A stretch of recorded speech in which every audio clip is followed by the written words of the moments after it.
सागोलिया से भैया आ जाइए यार, मैं कहाँ खड़ा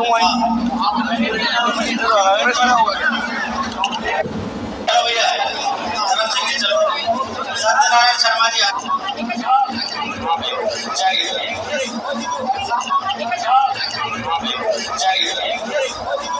चलो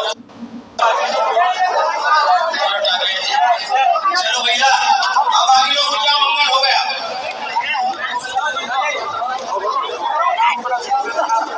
आप लोग काफी देर से यहाँ बैठे हुए हैं, सबका अभिनंदन है, स्वागत है।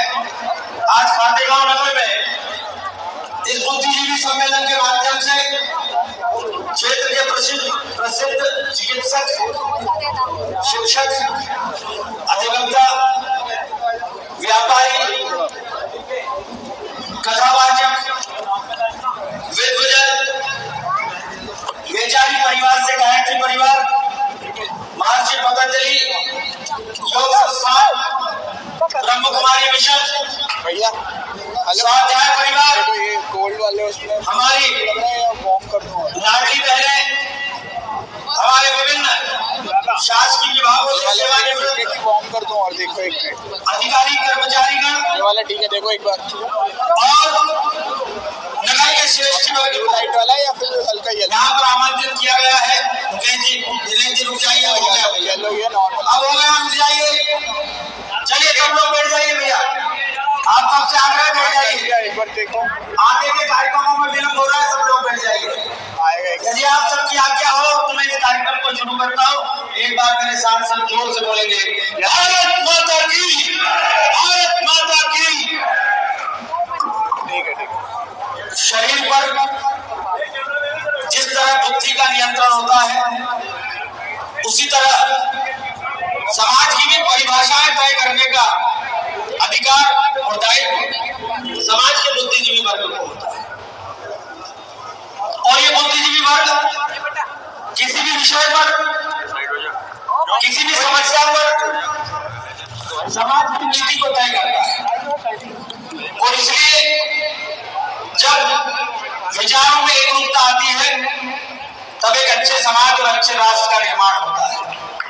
व्यक्ति कितना भी शक्तिशाली हो, यदि बुद्धि पर उसका नियंत्रण नहीं है तो वो शक्तिशाली शरीर भी कुछ नहीं कर सकता। इसलिए शरीर को चलाने वाली बुद्धि ही है, और इस समाज को, इस राष्ट्र को भी एक बुद्धि, एक आत्मा संचालित कर रही है। इसलिए समाज इस लोकतांत्रिक देश में एक अच्छी सरकार का चयन करे। हमारे संविधान को निर्मित करते समय संविधान की मूल भावना के अनुरूप समाज के कमजोर तबकों के लिए, उनके विकास के लिए, भारत को एक दुनिया का सिरमौर राष्ट्र बनाने के लिए जो सरकार काम करे, उस सरकार के प्रति जनमानस में अच्छी भावना बने, उस लोकतंत्र के महायज्ञ में उस अच्छी सरकार और अच्छे जनप्रतिनिधि को चुनने के लिए वातावरण बने। ये बुद्धिजीवी वर्ग की जिम्मेदारी है।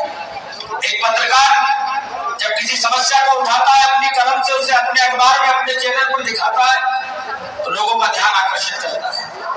एक चिकित्सक जब सरकार की स्वास्थ्य सेवाओं के प्रति लोगों को ढाढ़स बताता है, उनका इलाज करता है, तब एक व्यवस्था पुष्ट होती है। उसी तरह समाज के हम सब जब किसी व्यवस्था के प्रति सकारात्मक भाव रखते हैं, तब वह व्यवस्था और उन्नति करती है। और जब हम किसी व्यवस्था को पसंद नहीं करते, तब उसके प्रति जो भाव हमारे अंदर उत्पन्न होते हैं, वो व्यवस्था को समाप्त कर देता है। इसलिए आज इस प्रबुद्ध जन सम्मेलन के माध्यम से हम सब भारत के श्रेष्ठ विचारक, जिन्होंने दर्शन शास्त्र से वो पढ़ा नहीं है, गीता के श्लोक हो या रामचरितमानस की चौपाइयां, सर्वहारा वर्ग दीनहीन दुखी की आंखों में कभी आंसू जिन्होंने अपने 18.5 वर्ष के कार्यकाल में मुख्यमंत्री के रूप में कभी नहीं आने दिए, ऐसे मध्य प्रदेश के जननायक माननीय शिवराज सिंह चौहान जी आज हमारे बीच में है। आपका जीवन एक अनुभव की पाठशाला तो है ही है, साथ ही साथ आपने जो किया है उसका अनुकरण भारत की कई सरकारें कर रही हैं। इसलिए आज आप सब लोगों के बीच इस खातेगांव विधानसभा क्षेत्र के प्रबुद्ध सम्मेलन में मैं माननीय शिवराज सिंह चौहान जी को आमंत्रित कर रहा हूँ। आप सब प्रबुद्ध जनों से संवाद स्थापित करें। माननीय शिवराज सिंह चौहान।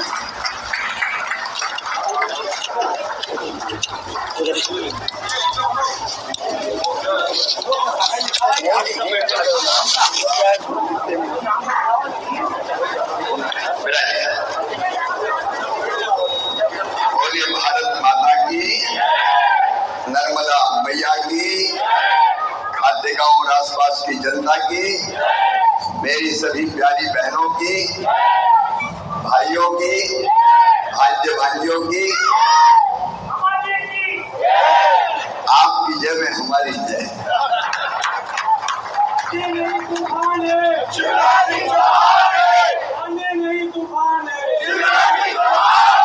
आदरणीय मंच, मैं आज गदगद हूँ, अभिभूत हूँ। माफी चाहते हैं, बहुत देर से आए, लेकिन जनता का जो अद्भुत स्नेह और प्रेम मिला, अभी मेरी लाडली बहना आई और मेरे हाथ में ये 10-10, 20-20 रुपया उन्होंने दिए। मैंने कहा काय के लिए? बोले हमारा भैया चुनाव लड़ रहा है, चुनाव लड़ने के लिए। और ये एक जगह नहीं हुआ, कल मैं इछावर में था, वहां भी कोई 10 का सिक्का, कोई 5 का सिक्का, कोई 10 रुपया, कोई 20 रुपया। और जब से मैंने आज खातेगांव विधानसभा में प्रवेश किया है, का बोधर तब से ये क्रम चालू है। गरीब बहनें आती है, गले लगती हैं, सिर पे हाथ रखती हैं और फिर ये पैसे देती है, कहती भैया ये चुनाव लड़ने के लिए। मैं धन्य हो गया सर। ये 10 रुपया करोड़ों की दौलत से बढ़कर है, करोड़ों की। और ये प्यार इस संकल्प को मजबूत करता है कि जब तक सांस चलेगी तब तक जनता की सेवा में कोई कसर नहीं छोड़ेगी। इस प्यार में सारा जीवन न्यौछावर है। मैं अपने आप को धन्य समझता हूं। हमारे सांसद जी रमाकांत जी, जिन्होंने बहुत शांति और समन्वय से 5 साल लगातार काम किया, और ऐसे कार्यकर्ता के मुझे जब तय किया पार्टी ने लड़ाने का, तो सबसे ज्यादा काम शायद रमाकांत भार्गव कर रहे थे। हमारे युवा लोकप्रिय विधायक जो लगातार, अब अगर नर्मदा जी का पानी छिपानेर से भैरूना तहसील में गया तो खातेगांव तहसील में भी आशीष लेके आए। लगातार कर्मठता के साथ जनता की सेवा करने का प्रयत्न। हमारे जिलाध्यक्ष राजीव जी, पूर्व विधायक गणपत जी, हमारे अलग अलग बोर्डों के अध्यक्ष पप्पू गोरा जी, भाई लखन जी, रघुनाथ जी, भीम सिंह जी, हमारे मंडल अध्यक्ष जी, लेकिन यहाँ चूंकि पूरा समाज है, आत्मनो मोक्षार्थ जगत हिताय च, आत्मा का मोक्ष और जगत का हित करने वाले, धर्म के क्षेत्र में काम करने वाले प्रबुद्ध जन यहाँ मौजूद है। तो डॉक्टर, इंजीनियर, प्रोफेसर, वकील से लगा के व्यापारी भाई तक यहाँ मौजूद है। गायत्री परिवार एक तरफ विराजा हुआ है और दूसरी तरफ कथावाचक। मैं आप सबको दोनों हाथ जोड़ के शीश झुका के बारम्बार प्रणाम। वैसे भी हमारे यहाँ कहा गया, सिया राम में सब जग जानी, सारा जगत सिया राम में है। सृष्टि के कण कण में भगवान विराजमान है। हर एक आत्मा परमात्मा का अंश है। हर एक घर में बस वही समाया हुआ है, दूसरा कोई है ही नहीं। सब धर्मों का सार अगर कोई ये है तो वो यही है कि एक परमात्मा जो सब में है। कबीरदास जी ने बड़ी सुंदर व्याख्या की, साहब तेरी साहिबी हर घट रही समाए, जो मेहंदी के बात में लाली लखी न जाए। उनका साथ वो हर जगह है, तो किसी का दिखाई क्यों नहीं देता? का मेहंदी के पत्ते में अगर रंग देखो तो हरे रंग का दिखाई देता है। मेहंदी के पत्ते में हरा रंग दिखाई देता है, लाल कभी दिखाई देता है क्या? तो जैसे मेहंदी के पत्ते में लाल रंग होते हुए भी दिखाई नहीं देता, वैसे तू सब में है लेकिन दिखाई नहीं देता। लेकिन अगर मेहंदी को पीस के हथेली पर रच दिया जाए तो कौन सा रंग उभरता है? ऐसी साधना, तपस्या और सेवा से वो परमात्मा प्रकट हो जाता है। हम सुधरेंगे, जग सुधरेगा। हम सुधरे तो जग सुधर जाएगा। मेरे परम पूज्य गुरुदेव आचार्य पंडित श्री राम शर्मा ने कहा था, जब मेरे मन में ये भाव बचपन से दुर्मूल हुआ कि शिवराज मानव जीवन काय के लिए है रे? क्या केवल पेट भरने के लिए है? क्या केवल अपना परिवार चलाने के लिए है? तो उत्तर एक में लगे नहीं। अपने लिए तो सब जीते हैं, कीट पतंगे भी जीते हैं, पशु पक्षी भी जीते हैं। अपने लिए जिए तो क्या जिए, तू जी ए दिल जमाने के लिए।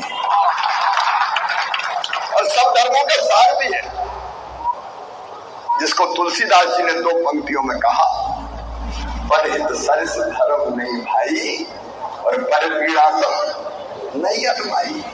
ये सब धर्मों का सार है। दूसरों का भला करने से बड़ा कोई धर्म नहीं है, और दूसरों को तकलीफ पहुंचाने से बड़ा कोई पाप नहीं है। ये सारे शास्त्रों का सार है। तो मन ने ये कहा कि कर,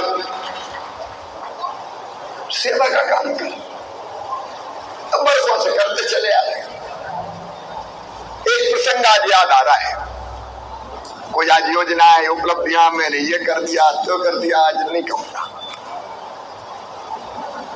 आपने महाभारत अगर पढ़ी हो तो एक प्रसंग है, उसमें युधिष्ठिर और यक्ष का संवाद। आपको पता है, जब 5 भाइयों को प्यास लगी तो युधिष्ठिर ने ऊपर चढ़ के देखा तो दूर कहीं पक्षी उड़ते दिखाई दिए। तो कहा वहां पानी हो सकता, सहदेव जा तू पानी ले लिया। सबसे छोटा सबसे पहले जाता है। सहदेव पानी लेने के लिए गए। जैसे ही उन्होंने पानी पीने की कोशिश की, यक्ष की आवाज आई, पहले मेरे प्रश्न का उत्तर दो। बिना उत्तर दिए पानी पी लिया तो तुम्हारी मृत्यु हो जाएगी।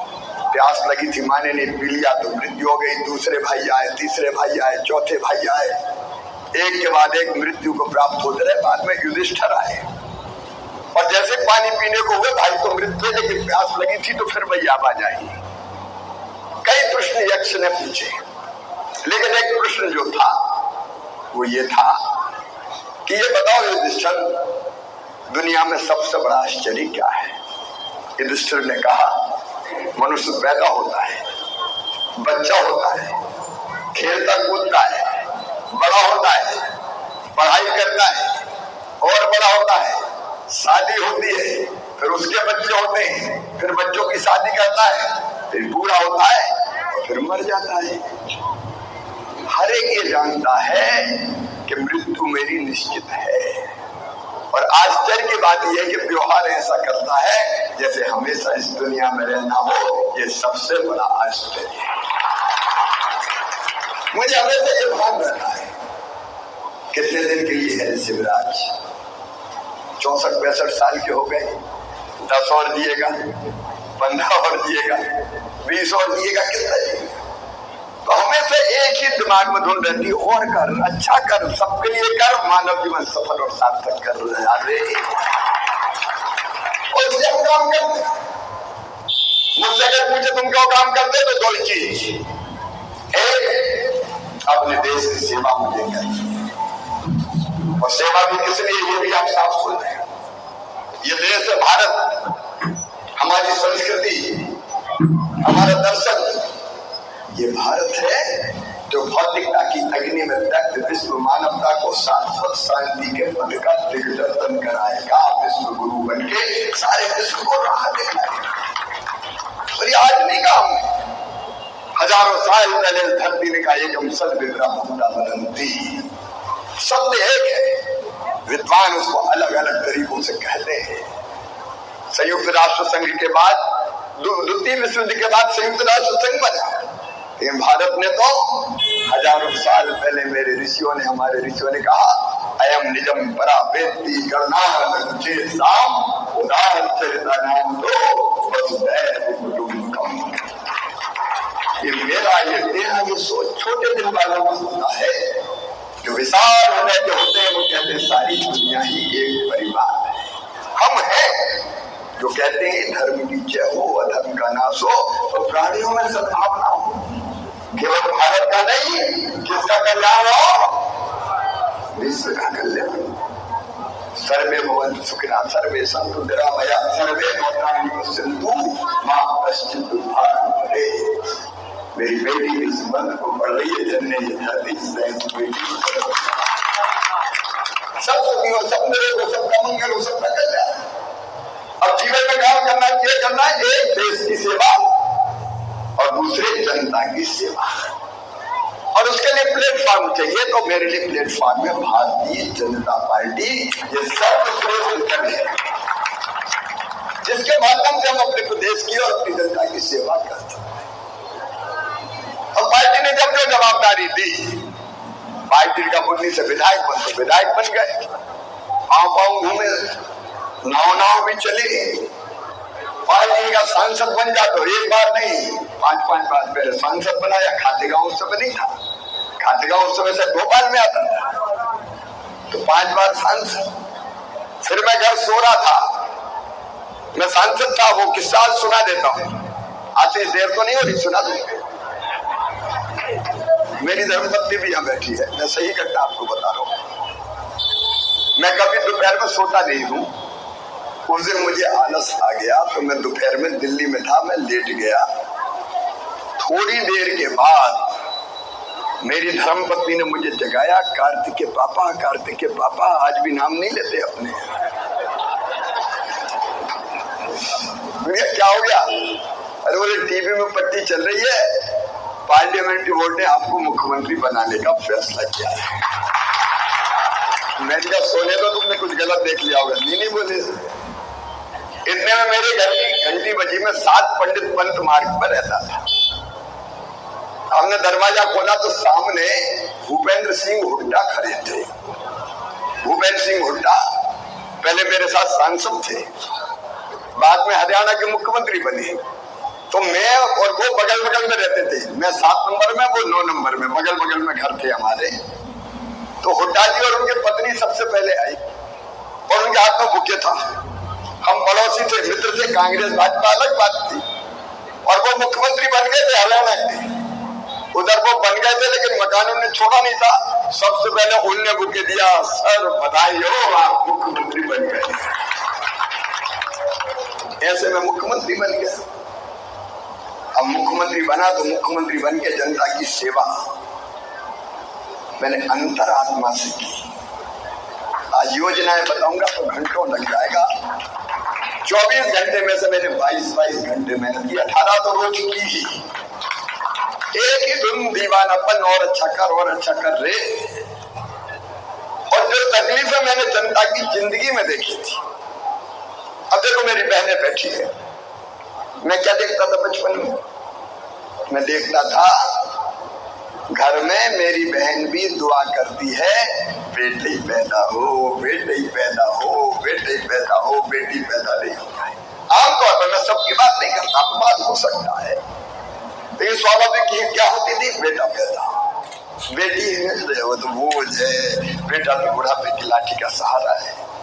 मैंने बेटियों के साथ अन्याय होते देखा बचपन में। मैंने स्त्रियों को, बहनों को पीटते देखा घरों में, अपने गांव में। हमारे सामने घर था, मैं नाम नहीं लूंगा, रमाकांत जी को ध्यान होगा।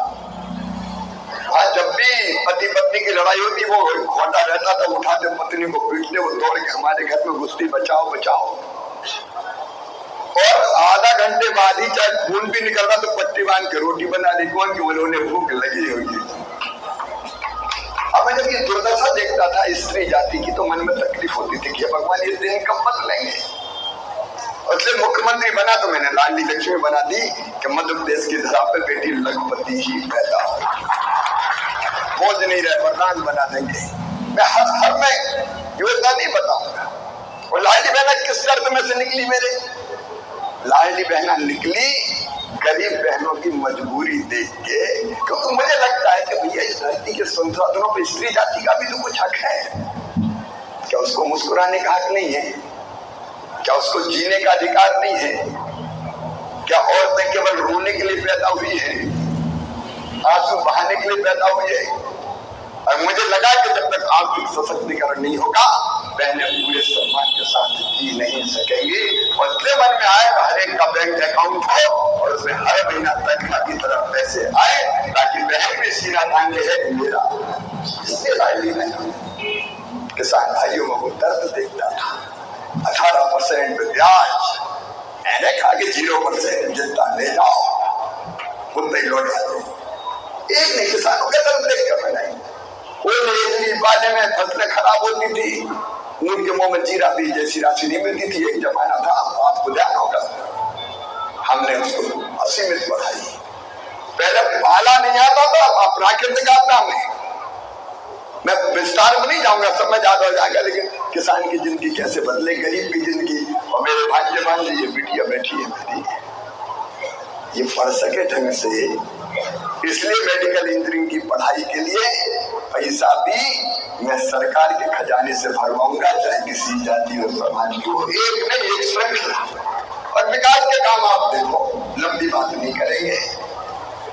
उस जमाने की सड़कें गर्मी के दिनों में खेतों में गाड़ियां चलती थी, सड़कों के जाल, हमें आज उस पर नहीं जाऊंगा। लेकिन मैंने क्यों किया? आपकी भलाई के लिए विकास किया, मानव जीवन की सार्थकता के लिए। और एक बार देश के हित में कौन सी पार्टी? तो निसंदेह केवल भारतीय जनता पार्टी।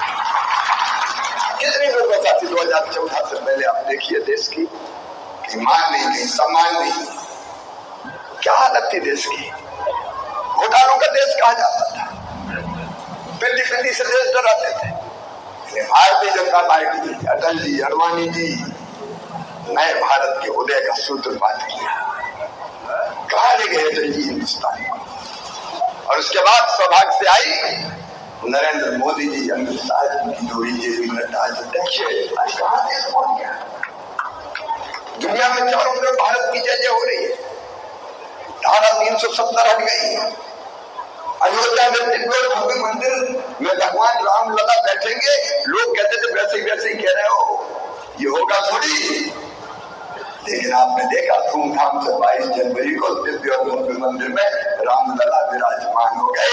नरेंद्र मोदी जी, भारतीय जनता पार्टी, ये चमत्कार कितने। मैं ज्यादा काम नहीं गिनाऊंगा, लेकिन बताओ क्या बीजेपी और मोदी जी के बिना ये संभव था? ये नहीं था। इसलिए भारतीय जनता पार्टी हमारे लिए आज एक वैभवशाली, गौरवशाली, संपन्न, समृद्ध और शक्तिशाली भारत का निर्माण नरेंद्र मोदी जी के नेतृत्व में हो रहा है।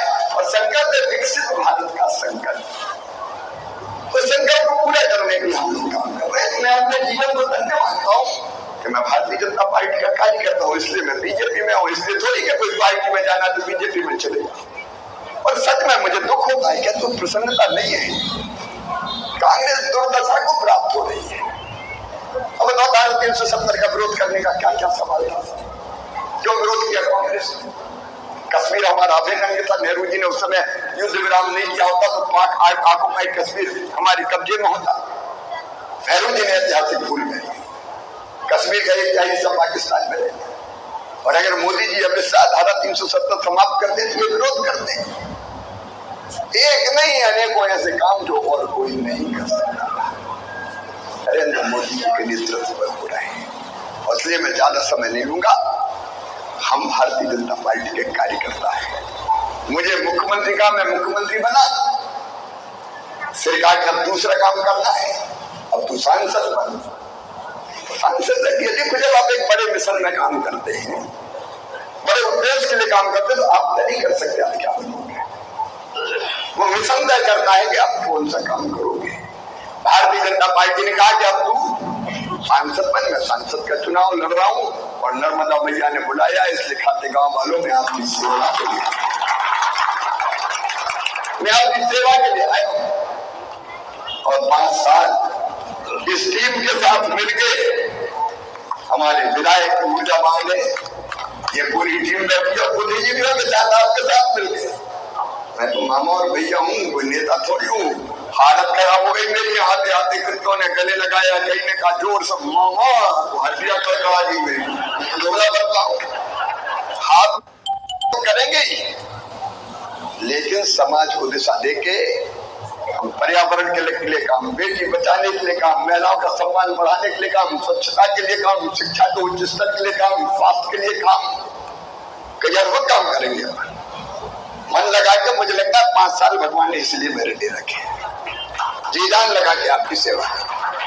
एक आदर्श क्षेत्र बने हमारा संसदीय क्षेत्र। रेल लाइन चालू करवा देना, 26 में रेल लाइन। देखो ये रेल लाइन भी मेरे भाई, अगर हम नहीं होते, सुषमा दीदी नहीं होती, तो कभी कल्पना नहीं कर सकते। कोई सोचता था ये, कोई सोचता था होगी। ये है भी तो पहली बार जब हम सांसद के हमने मामले उठाए कि बुधनी को पागल कहते थे। जब कांग्रेस का राज था, मैंने बात उठाई कि बुधनी, मसुलागंज, खातेगांव, कन्नौज होते इंदौर रेलवे लाइन, बोले पागल है, कहां से रेलवे लाइन जाएगी। लेकिन हम हैं तो संभव है और मोदी है। विकास के काम मिलके आपके साथ करेंगे, धर्म और अध्यात्म के क्षेत्र में भी आगे बढ़ के काम करेंगे। और इसके लिए आज आपका आशीर्वाद मांगने आया। आप प्यार दीजिए, आपका आशीर्वाद दीजिए। आइए नया इतिहास रचे और मैं भी जीवन के इस उत्तरार्ध में कुछ ऐसा कर जाऊं कि मेरे मन में संतोष हो कि